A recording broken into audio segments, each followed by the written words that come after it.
सेवारती या डॉक्टर दिलीप शिंदे यांच्या पुस्तकाचे अभिवाचन करते आहे मी डॉक्टर अदिती काळमेघ. आजचे प्रकरण आहे औक्षवंत होऊया भाग 2. त्या दिवशी रात्रीच जोशी काकूंच्या भावाचा मला फोन आला. मी माझ्या बहिणीला समजावून सांगितले आहे. मी तिला सातारला घेऊन जायला तयार आहे, पण ती माझं ऐकायला तयार नाही. तुम्ही एकदा समजावून बघता का? आता तिचा पायही बरा झाला आहे. थोडीफार हिंडू फिरू लागली आहे. मी माझ्या घरी घेऊन आलो तर काही हरकत नाही ना? त्यांनी विचारले. ठीक आहे. मी उद्या सकाळी त्यांच्याशी चर्चा करतो, मी त्यांना सांगितलं. सकाळी राऊंडच्या वेळी मी जोशी काकूंना त्यांच्या भावाच्या फोनबद्दल सांगितलं. ते तुम्हाला सातारला घेऊन जायला तयार आहेत. आता तुमची तब्येतही ठीक झाली आहे. का? मी तुम्हाला इथं जड झालीये का? त्या खट्याळपणे म्हणाल्या. मी तुम्हाला कालच सांगितलं आहे. मी इथून कुठंही जाणार नाही.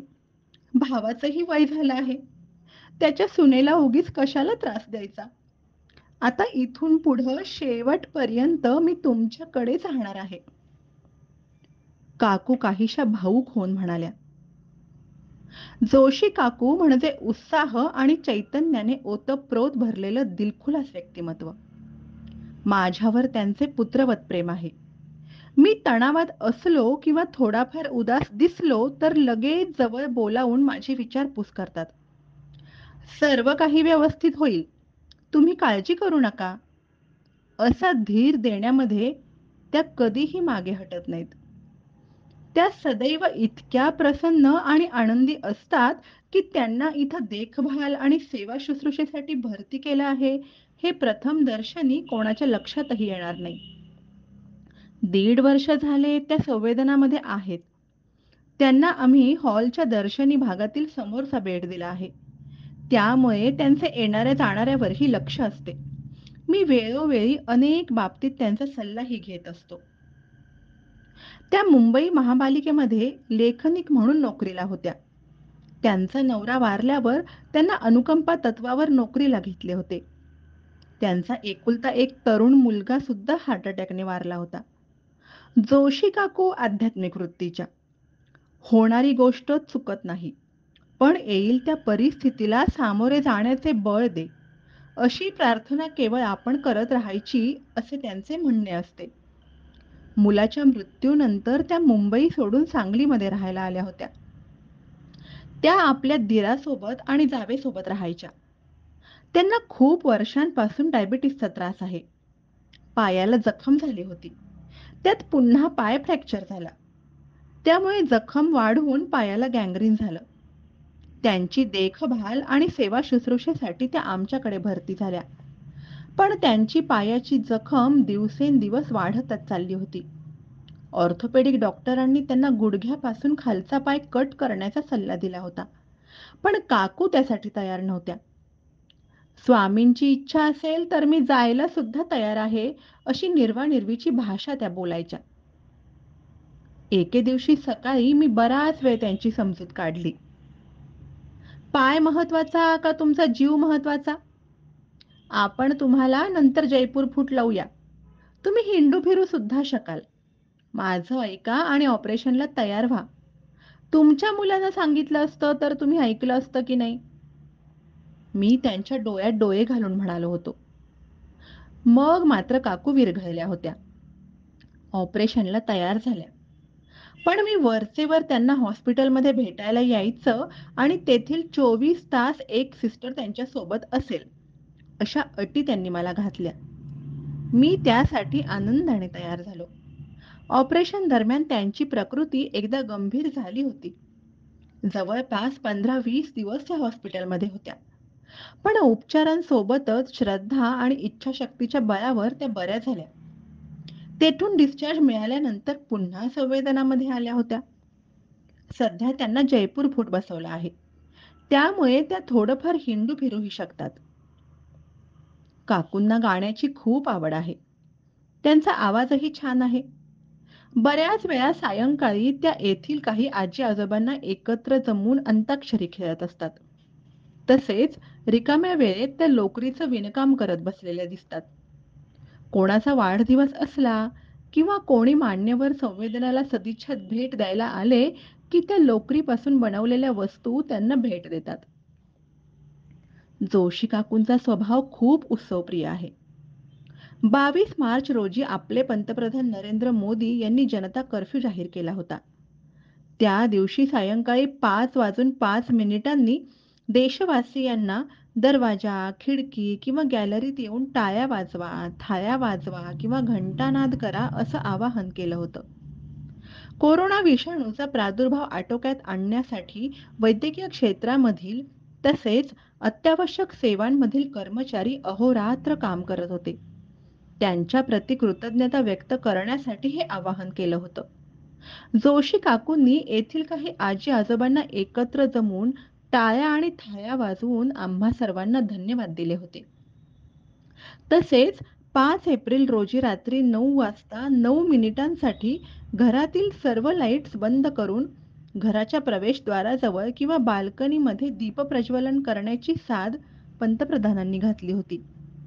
मेणबत्ती, पणती, दिवा, टॉर्च, मोबाईल फ्लॅश यापैकी कोणत्याही गोष्टीचा वापर करून दीपोत्सव साजरा करण्याचं आवाहन त्यांनी केलं होतं. या संकटसमयी आम्ही सर्व देशवासीय एक आहोत, हा सकारात्मकतेचा संदेश देण्याचा त्यांचा हेतू होता.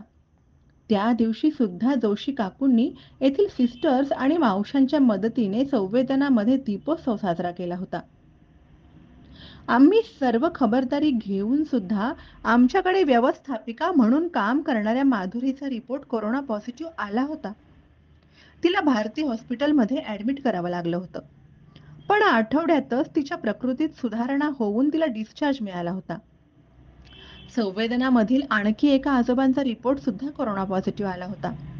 पण त्यांना काहीच लक्षणं नव्हती. त्यामुळे त्यांना वालचंद कॉलेजच्या आयसोलेशन सेंटरमध्ये ठेवले होते.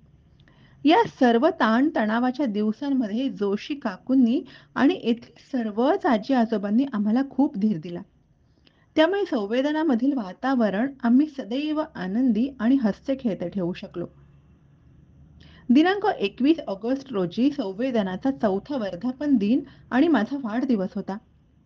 दरवर्षी आम्ही या दिवशी वेगवेगळ्या मान्यवरांना बोलावून केक वगैरे कापून मोठ्या उत्साहाने हा दिवस साजरा करत असतो.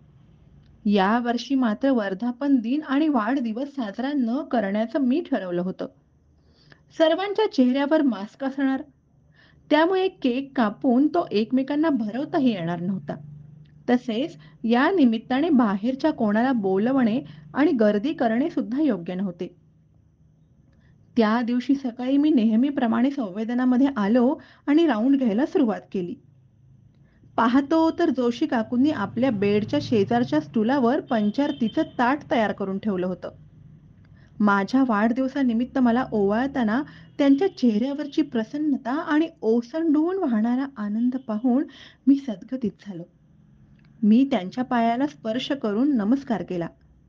त्यावेळी आपले लोण्यासारखे मऊशार हात माझ्या गालावरून फिरवत त्यांनी मला औक्षवंत व्हा असं म्हणत भरभरून आशीर्वाद दिले. त्यांच्या या प्रेमाने आणि वात्सल्याच्या वर्षावाने मी भारावून गेलो होतो. इतर काही आजींनीही मला ओवाळले. हीच माझ्या आयुष्यातील खरी श्रीमंती आहे.